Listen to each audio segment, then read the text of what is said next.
this road. It's kind of fun to drive. It all started on this quiet country road that became a crime scene in no time flat. Oh, my God. Oh, my God. A wild ride in a speeding 8,000-pound truck with a drunk teenager behind the wheel, playing chicken with other people's lives. 4 innocent people dead. There's another child in the ditch. It was carnage. Carnage and destruction. A perfect storm of wrong place, wrong time. I started screaming, "Where's my dad?" Shattered lives, and a fancy defense for a rich kid. Affluenza. Too pampered for prison? Affluenza. Affluenza. It's Affluenza. This is preposterous. When a teen with blood on his hands and money in his pockets didn't serve jail time. I am sickened by this judge. Up to that point, life has just told him, you can get away with it. The question on everybody's mind. Where were his parents? Tonight, they are here with their son for the first time on camera, answering from the hot seat in exclusive deposition tapes. Tell us your name, please, sir. Ethan Couch. Tanya Couch. Frederick Anthony Couch. Did they shower him with everything except the word no? A case of affluenza. Good evening. It was the single word that set off a national firestorm in a case settled just last week. Affluenza, the so-called illness that a defense expert said should keep a rich teenager out of jail. Outrage not just at the teenager, but at his mother and father as well. One magazine cover actually branding them the worst parents ever. Tonight, decide for yourselves here when you hear from them under oath for the first time anywhere. Here's Matt Gutman. Take I-35 20 miles south of Fort Worth and you arrive in Burleson, Texas. A land of big houses and big trucks. What kind of people live here? Probably just a good, average, middle class, hardworking folks. Get up every morning, go to work. It was the night before Father's Day, and Eric Boyles was spending it with his wife Holly and daughter Shelby. Shelby and Holly called out and said, "Eric, come here." When I walked through the door, they were standing at the window to the front. Out in front of the house, a young woman driving a white SUV had spun out and was now standing by her disabled car. So the girls headed out the front door. The driver of the SUV called for help while Shelby and Holly waited with her. That same night, down the road from the Boyles house, Lucas McConnell's family was hosting a party organized by their youth pastor, Brian Jennings. He was one of the closest people that I had who wasn't family. I was around him all the time. Around 11 p.m., with the party winding down, Brian needed to return some tables and chairs to his church. Lucas and a friend jump into the back of Brian's white truck, and they head down the road that would take them right past the Boyles house. I remember we saw a car on the right-hand side of the road, and he decides to pull over. It was that disabled car, along with Holly and Shelby Boyles, standing on the road with the driver. We're trying to get out of the car, and he tells us, he's like, "No, y'all sit tight. I'll be back in just a minute." With Brian Jennings on the scene, there are now 4 people by the side of the road. Meanwhile, a third location just a few houses down, there's another party in progress. But this one's not so innocent. 16-year-old Ethan Couch is there with 7 friends. They're drinking, they're having a good time, and then the young woman needs to go to the convenience store. So they decide, well, we'll go get them. All of them? All of them decide to go.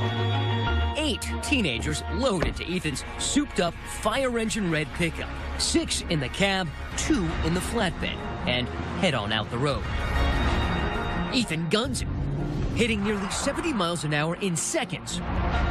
His truck barreling toward the scene at the Boyles family mailbox. Chance is bringing together a crowd of people whose lives are about to violently collide. Eric Boyles is inside when his world changes forever. I felt, you know, we don't live in California, but you'd almost think you just had an earthquake. I mean, the house shook. When the red pickup truck packed with 8 teenagers, 2 in the flatbed, lost control, it swerved into a ditch, sideswiped that disabled white SUV, then mowed down those 4 bystanders, crashing into Brian Jennings' white truck before flipping over into a tree. These photos show what remains of the Ford F-350 that Ethan turned into a weapon of mass destruction, and Brian Jennings' accordion white Chevy tossed across the road. The bodies had been scattered hundreds of feet. At the moment of impact, Lucas McConnell was seated in the back of Brian Jennings' parked white truck. Do you remember the sound of metal crunching, of glass breaking? Glass breaking, tires screeching. The car that we were in got hit, and we got shot across the road. We nailed a tree. The back window was completely shattered. A lot of that glass was in the back of our heads. Just seconds later, Lucas's father, Kevin, part of a caravan coming back from that party, pulls up on the scene. I see taillights up ahead. As I got a little closer, I see debris in the road, and I'm thinking, that's not a party, that's a wreck. The debris in the road that I saw was the chairs that we had been taken back to the church, and my heart just sank. I was like, oh my God. Eric Boyles is in his house when he feels the explosion, rushes out the front door to where he left his wife and daughter. He starts dialing the phone. I was on the phone with 911. Tarrant County 911, what is your emergency? There's a multi-car accident out front of my house. While Eric's on with 911, half a dozen other frantic calls come in. There's 4 or 5 kids. There's kids laying in ditches and streets. Are you with the accident right now? Oh, Lord. Oh, yes. There's another child in the ditch. Oh, my God. Oh, my God. We've got one laying on the road unconscious. They say he's breathing.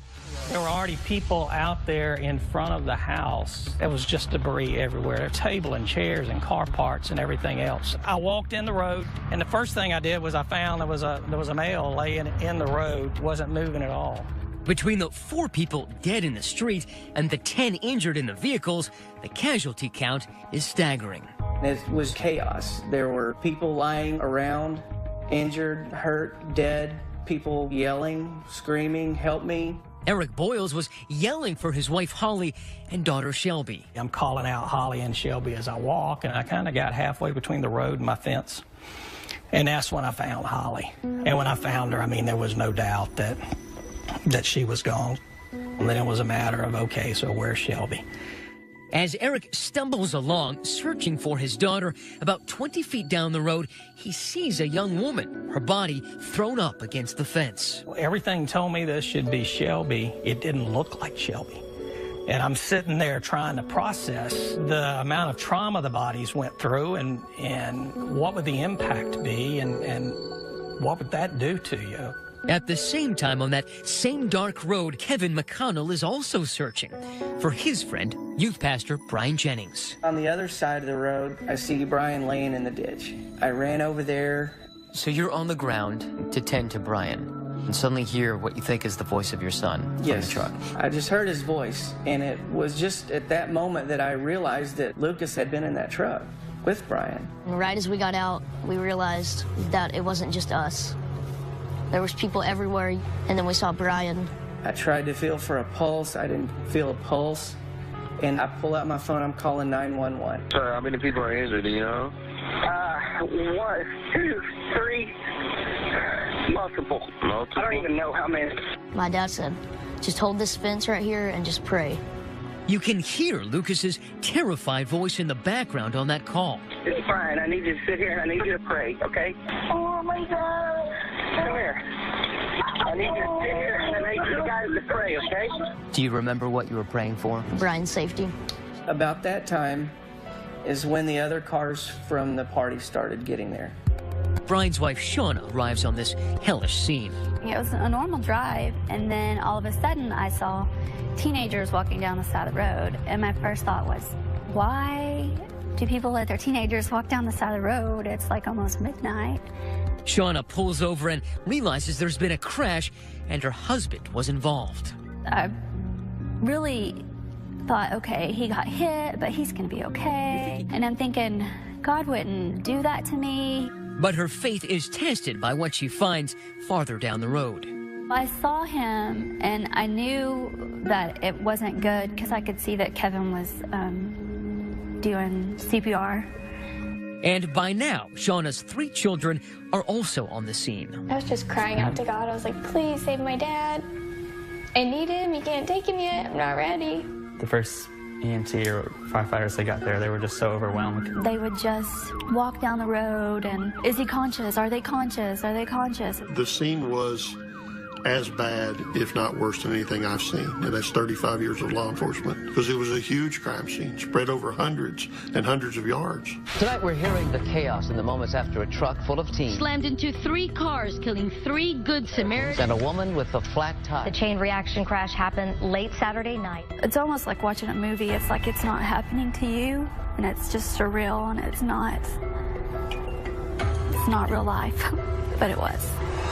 When we come back, the 16-year-old who was behind the wheel of the red truck has left the scene. Does he really think he could just walk away? He was like, yeah, just remember my name. I'll get you out of all this. He kept saying that. Stay with us.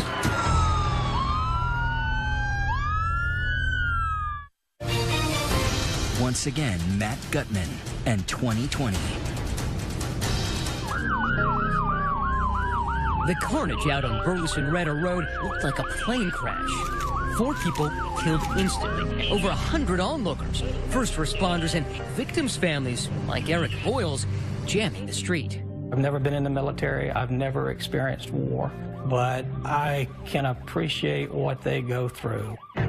Local news crews capture this footage. Authorities scanning through the wreckage. They needed to find the person responsible for the crash. As it turns out, police wouldn't be the first to do that. What condition was he in? He was unconscious. Corbin Clark and his mother, Shauna, 2 neighbors heading to the scene, find a passed-out teenager in a ditch, a quarter mile down the road. And I kept saying, hey, what's your name? What's your name? He'd say, what's your name? And he said, hey, man, I'm Ethan. I can get you out of all this. And I was like, I guess he thought I was involved. But he was like, yeah, just remember my name. I'll get you out of all this. He kept saying that.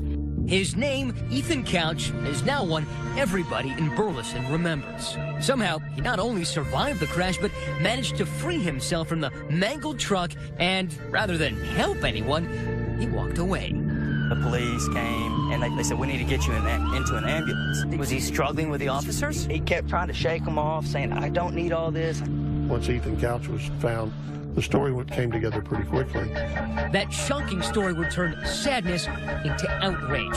Get this, Ethan's a 16-year-old living the life of an adult by himself just 7 doors down from Eric Boyle's. Ethan was supposed to be cleaning up the place so it could be sold. Where were his parents? Well, Fred and Tanya Couch had already moved on up to this sprawling place in Fort Worth. A 7,000 square foot compound. Take a look at that glittering metal roof. You're looking at the Couch moneymaker. Fred's got a multi-million-dollar sheet metal business, and this estate is complete with guard towers, guest house, and a steel gate surrounding it. But the story of the crash begins to be told by Ethan's blood alcohol content. It comes back 3 times the legal limit for an adult. And that's 3 hours after the crash. Now understand, this is 3 hours of time he had for his body to clear alcohol out of his system. Speculation, what his blood alcohol was at the time of the accident is through the roof. As Ethan awakes in a hospital bed, the sun also rises over Burleson Redder Road. It is Father's Day. The next day, I found these packages where my Father's Day cards had been filled out. And my Father's Day gifts were there. But they were gone.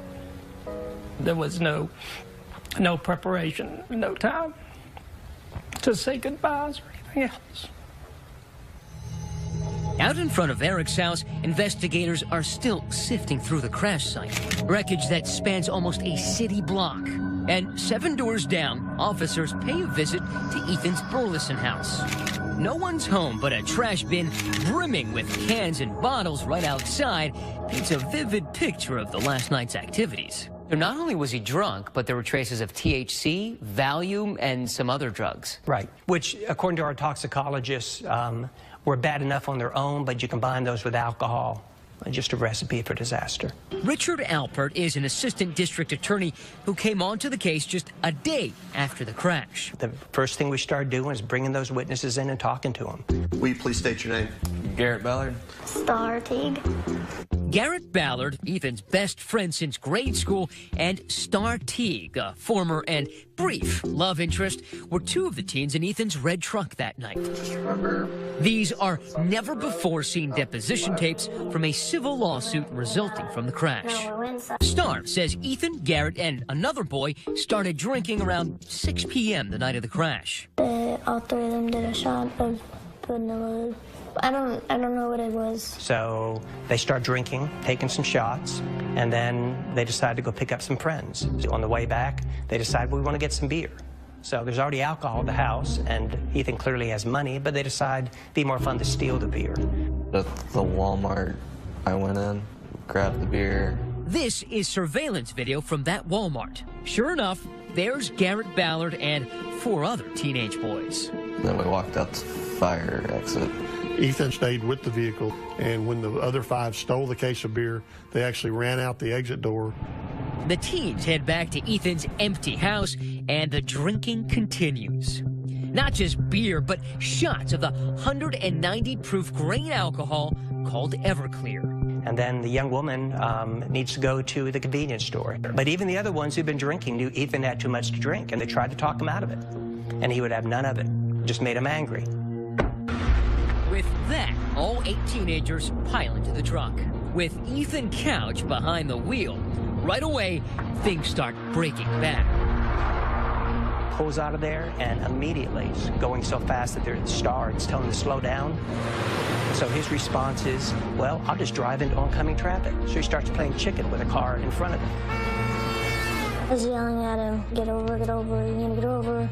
And when he swerved, the back tires jerked. Just remember seeing something on the road, and then loud bang, and I remember being in the air. The vehicle was going about 68 miles per hour. Had Ethan ever pumped the brakes? No brakes. Never touched the brakes? No evidence of braking was there. You know, your brain, when you're that intoxicated, doesn't work the way it should. And at that point, I thought Ethan was dead.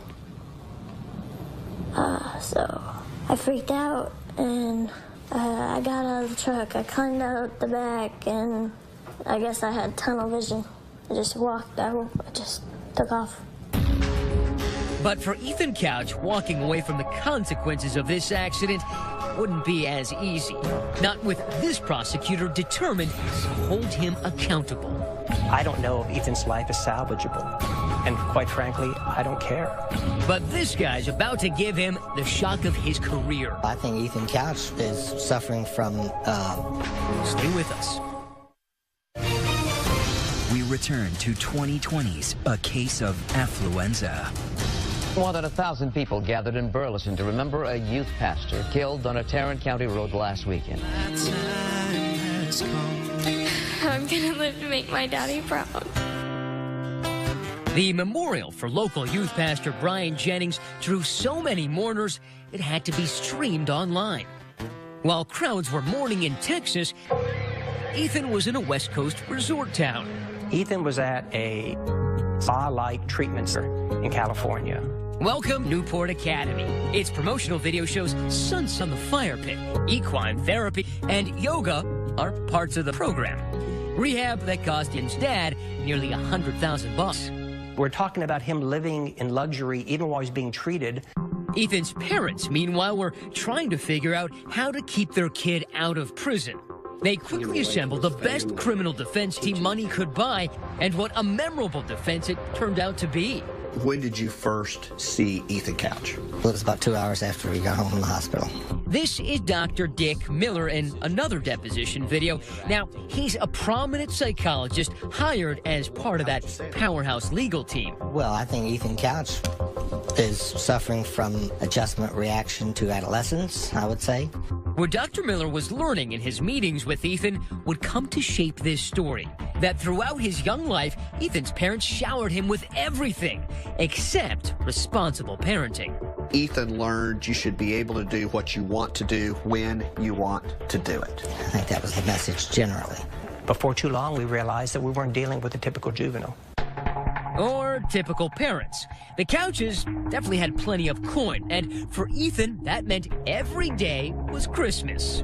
Nintendos and jet skis as a kid. Later, a tricked-out truck even his own credit card. Instead of the golden rule, he was taught that we have the gold, we make the rules at the Couch household.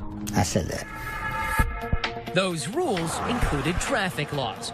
For Ethan, there weren't very many. His parents happily handing over the keys of their trucks to their 13-year-old, something that, at the time, caught the attention of one of Ethan's teachers. And what did she say? Mrs. Anderson said he's not allowed to drive to school. And what was Fred's response? Something to the effect that I'll buy the school or something along that line. And impulsive. And when he didn't buy the school, he pulled Ethan out of the school. Yes, he did. After that, Ethan's parents opted for homeschooling. It's not clear how much schooling he actually got, but he definitely got the home. As in the 4,000 square foot ranch house he frequently stayed at just down the street from the Boyles family. These pictures from the website Zillow show a wet bar in the den and a swimming pool out back. And if his parents weren't around, sure seems that alcohol often was. From the friends we talked to, the one thing they admitted very early on was that Ethan was no stranger to alcohol. I think one night we went through a 30-pack just between us. Roughly 15 beers apiece. Probably about that. Ethan's buddy Garrett even admits to seeing him drive drunk on at least 3 different occasions. There was history there. There absolutely was history. There was history and warning after warning that this was going to happen. For prosecutor Alpert, enough was enough. It was time for young Ethan to get a dose of reality. Up to that point, life has just told him, you can get away with it. We were going to make sure he didn't get away with this. And he charged Ethan with everything he could, including 4 counts of intoxication manslaughter. Alpert wanted the poor little rich kid to do some big boy time. We were hoping for and asked for 20 years. When Ethan Couch loped into court, the selfie swagger from Facebook had been replaced by this. Brian Jennings' daughter, Abby, couldn't believe it.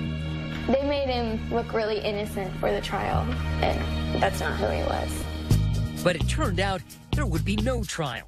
Ethan Couch admitted guilt, and the proceedings moved directly to a sentencing hearing. He really didn't look at anybody. He just kind of sat there, basically stared off into space.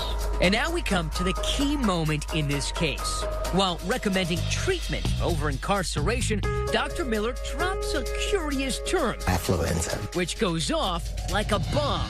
Affluenza. He got up there and he talked about the fact that the reason for this crime was he was a child of privilege and his parents didn't say no to him. When you heard it, what did you think? I smiled. I mean, it was ridiculous. I looked at my mom. I just kind of gave her a look. It seemed like a made-up word. We all agreed he had terrible parents, but at some point, offering up that because he was raised as a rich kid, he didn't know the difference in right and wrong as a result of affluenza, just kind of blew our mind. And they were in for an even bigger shock when Judge Jean Boyd announced her ruling. Ethan Couch was sentenced to 10 years probation and time in a rehab facility. 4 dead, 9 injured, and not a single day behind bars. WFAA reporter Jim Douglas covered the case. What was the reaction? Volcanic, mainly aimed at Judge Jean Boyd, longtime juvenile court judge here. She really never even got through with her sentencing. The place kind of lit up, and the bailiffs escorted her out pretty quick. I felt like the judge spit in my face. The media crushed to get a shot of the boy who cried affluenza. To me, it's not right. He'll be feeling the hand of God. Money always seems to keep Ethan out of trouble. Ethan's lawyer had a different take. We applaud Judge Boyd for having the courage to issue the sentence that's going to give Ethan Couch a chance. Now, even in a law and order state like Texas, it's not uncommon for juveniles to get rehab instead of hard time. Still, the affluenza defense and judge's sentence lit the national media on fire. Well, a verdict in Texas sparking new outrage. Shockingly light sentence in a deadly drunk driving case. Affluenza. Too rich for jail. Judge Jean Boyd said the teen wouldn't get the therapy he needed in jail. I am sickened by this judge. People wanted this judge's head. They just felt like there had never been consequences in this kid's life, and here's one more example: no consequences. Judge Boyd wasn't the only one in the public's crosshairs. So was Dr. Miller, who took to CNN to defend himself. This kid has about an 80% chance of becoming a full functioning citizen. If he goes to the jail, he has about a 10% chance. I mean, he killed 4 people. I really don't think that. I wish I hadn't used that term. Everyone seems to have hooked onto it. What he didn't anticipate was that the BS of what his opinion was going to be hit the winds, and he was going to get the reaction he got, which he deserved to get. So many people were now asking, did Ethan Couch's affluence actually buy him a slap on the wrist? Maybe and maybe not.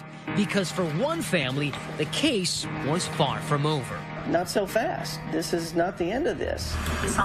They were about to force the Couches into the hot seat to answer tough questions under oath. When's the last time you recall disciplining Ethan for anything? You're gonna want to hear this. Stay with us. Once again, Matt Gutman and 2020. If Ethan Couch's affliction was excessive wealth, the victims' families were eager to provide a remedy. 5 of the families involved in the fatal crash brought civil lawsuits against the Couches and their family sheet metal business. While Ethan was spending 8 months in a state-run rehab getting well, the Couches settled those suits without admitting any wrongdoing. Never once has Ethan apologized in any shape or form. But one family announces they're holding out. I've yet to see anything good come out of it. The McConnells, remember, they lived down the road from Ethan's old booze binge pad in Burleson. 15-year-old Lucas was injured in the crash. Now they are determined to have their day in court. I thought, not so fast. This is not the end of this. So when your parents told you that they decided to go through with an actual court case, what did you tell them? I was ready for that. A lot of people were ready to hear something they'd never heard before. The boy and his parents at the center of this story speak. Tell us your name, please, sir. Ethan Couch. Tell us your name, please. Tanya Couch. Please state your name. Frederick Anthony Couch.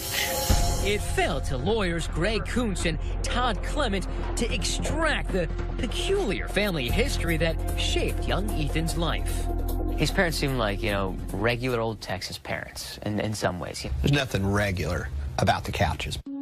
Fred Couch, a rags-to-riches millionaire, has his own history with the law. And get a load of what he allegedly said during a 1992 stop for, you got it, a DUI. Did you tell the arresting officer I make more in a day than you make in a year? Probably. Fred and Tanya had an on-again, off-again marriage, the second for them both. The kind of fractured family life which might require extra care for an only child entering adolescence. Instead, these lawyers say the Couches let Ethan fast forward into adulthood. People don't allow their kids to drive at 13. You understood if he was, at any time he was under 16, he was never to be driving by himself. Yes. Nevertheless, you allowed that behavior to happen, correct? Yes. I just kept asking because I wanted to, and eventually they started letting me drive just to, like, the corner store by myself. And then that progressed to school? Yes.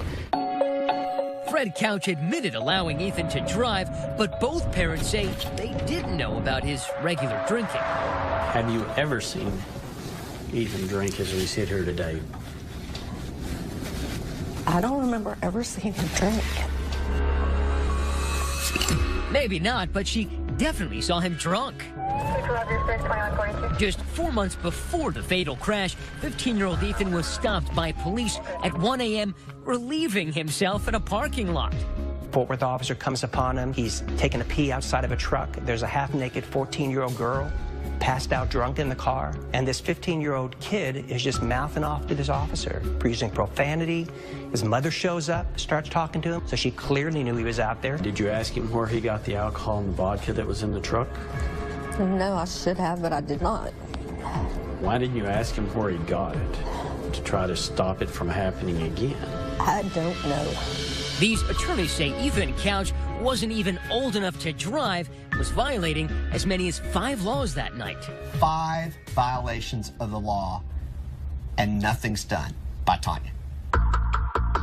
Well, not quite nothing. Tanya does admit to concocting a story with Ethan to keep her husband in the dark about the more criminal details. I wasn't sure how he would react, so I didn't tell him the whole truth. Tanya told me that Ethan was peeing at the Dollar General. What action did you take? Ethan walked back and forth to work for a month. Oh, really? Do you remember any occasion where your dad punished you by making you walk to work? No. I don't remember ever having to walk to work. Ethan was required to complete an alcohol awareness course and 8 hours of community service within 90 days. Guess what? Didn't happen. We didn't do the community service. You understood, did you not, that he was likely to continue the drinking and driving if there weren't consequences? I should have known that, yes. I really didn't think that that would happen again. But her own daughter, Christy, Ethan's half-sister, warned her that, yes, it could. I just told her that I was nervous that he might be drinking, being at that house by himself, under no supervision. How long prior to the crash was that told to her by you? A week. And that same week, Ethan's friend, Star Teague, says Tanya witnessed Ethan in the house with an open beer. Do you know for a fact whether Tanya saw y'all with beer sitting there? She saw us. Tanya wanted to come in and say, you know, I was always really against drinking and driving. But then when you say, what'd you do to enforce that? There was just nothing. Zero. Do you recall ever disciplining Ethan for anything? Sometimes I would take little things away from him, or we would just discuss the problems. When's the last time you recall disciplining Ethan for anything? I don't remember. It's hard to discipline a kid when he isn't always under the same roof. Remember, the Couches were letting Ethan play grown-up by himself in the Burleson house. In your mind, it was okay to let a 16-year-old kid stay at the Burleson Retta house by himself without anyone present, correct? That 16-year-old kid, however foolish that it may have been, he seemed pretty responsible. Was there always alcohol then when you were at the Burleson location? Not always, no. Most of the time? Most of the time, yes. If there's alcohol, most of the time there's drugs as well? Yes. You betcha. Ethan rattles off a list of drugs shocking for anyone, much less a 16-year-old. I'm taking Valium, hydrocodone, marijuana, cocaine, Xanax, Vyvanse. I think I tried ecstasy once. Pretty sure that was it. Which brings us back to that deadly June night. And what was your plan? Should have a couple people over and drink. Do you recall any sort of text exchange with your mom the night of this crash? Yes. She'd just sent me a text, don't be out late and don't drink and don't be drinking and driving. She was asking what we were all doing, and he was telling her, and she knew that we were drinking. She was like, well, just don't drink and drive. That was certainly thoughtful, but by now, Ethan had years of experience blowing off the rules without facing consequences. Why should tonight be any different? Do you remember pulling out of the driveway? Not really. I had just a picture in my head of just turning out of the driveway, but that's it. What's the next thing you recall? Waking up, handcuffed to the hospital bed. And after all this, Ethan's father actually distances himself from the affluenza defense he paid for. I don't even know that I believe affluenza is real. 16-year-old Ethan And despite all the terrible media coverage, he's blamed over coddling by his wealthy parents. His parents maybe need to do a little talking as well. Even being branded the worst parents ever, Fred defends his family. I don't think we're profoundly dysfunctional. Did you teach Ethan that wealth bought privilege? I don't believe I ever intentionally tried to teach him that. Did you teach Ethan that indeed because your family was wealthy that the rules didn't apply to you? No. Never. The McConnells are eager for a civil jury to hear every word of this testimony. I feel like it needs to be done. Why? Because I haven't seen any punishment. But the Couches are as determined to avoid another courtroom as they are to avoid our cameras. Mr. Couch, stay with us. We return to 2020's A Case of Affluenza. It's been nearly 2.5 years since that June night when so many lives intersected on this road. And the victims' families, like Eric Boyles, who lost his wife and daughter right outside his house, remain convinced that this was an accident in name only. This was not an accident. This was not a good kid that just made a poor decision. This event was going to occur somewhere.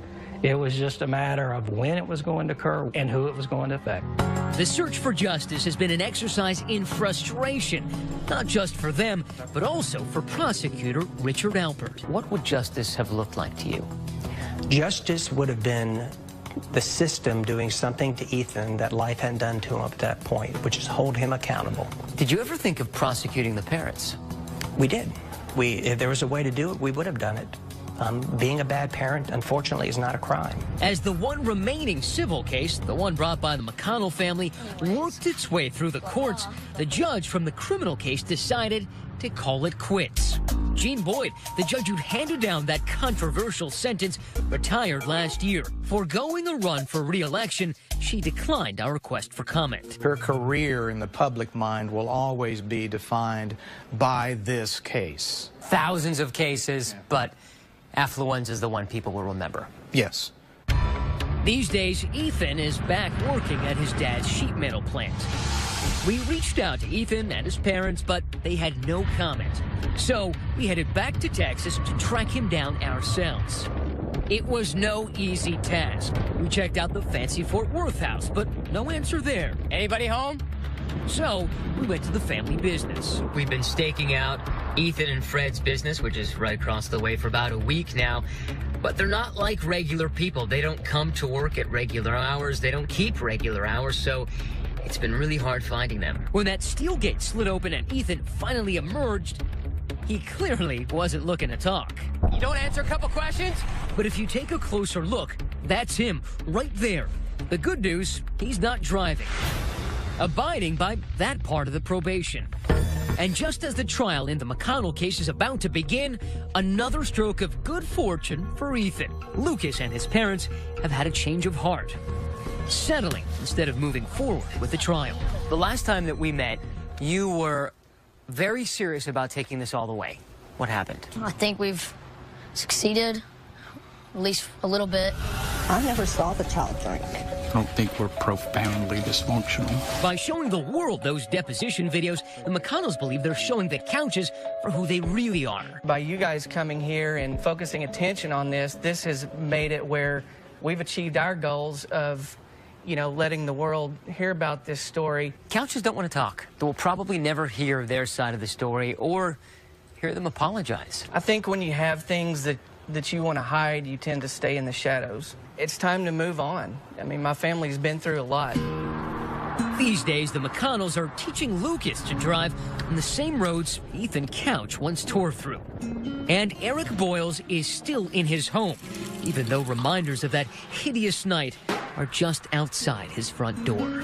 A lot of people would ask, why stay here? People have asked, how can you come back to the house? How can you come there? And actually, people may not understand this, but there's probably a little bit of peace knowing where they were. This is where their last moments were. Faith, family, and friends is the only thing that gets you through it. Shauna Jennings, the widow of youth pastor Brian Jennings, believes her husband did not die in vain. His purpose, she says, could be to reach the very person who took his life. Maybe this is a wake-up call, or that somehow Brian's life can show him a different life that he could have. For her, the time for outrage has passed, and the time for forgiveness has begun. It's a daily decision